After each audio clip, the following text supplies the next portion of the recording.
News is basically stuff that we find interesting in its simplest sense, because news and newspapers and news on television, it's got to be interesting. We want people to watch it, but also we want to inform people. News is a great way to inform people. But news, I suppose in its purest definition, is about things happening, new things happening that you don't know about.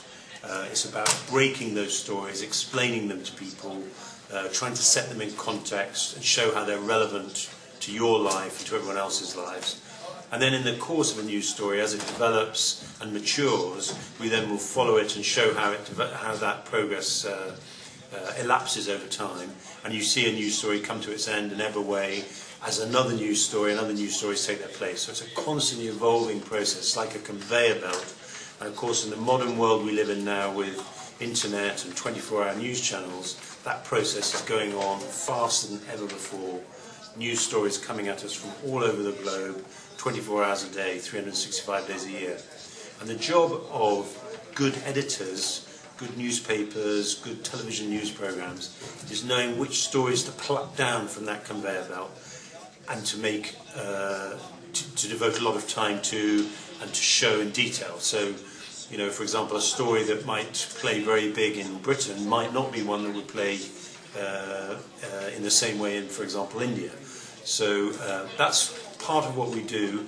And of course the other skill is to spot the stories that no one else has really noticed that actually are those special stories that really fascinate people and get people talking.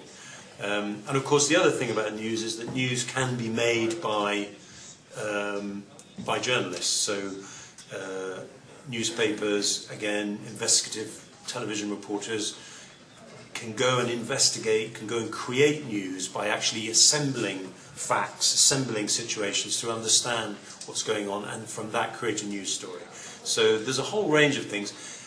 In other respects, news can be very light, it can be very colourful and entertaining.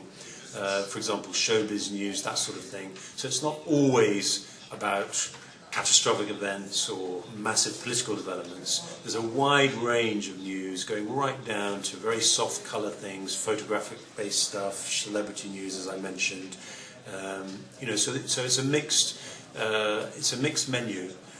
And the other thing about media these days is we understand that there are demands on everyone's time, and it's difficult to know where you're going to choose your news. Where are you going to read a newspaper, a magazine? You're going to watch a particular news program on TV, or you're going to rely on the internet. So it's important that whichever medium you're working in as a journalist, that you offer a nice broad range of material. So it's not all about war or politics, that you have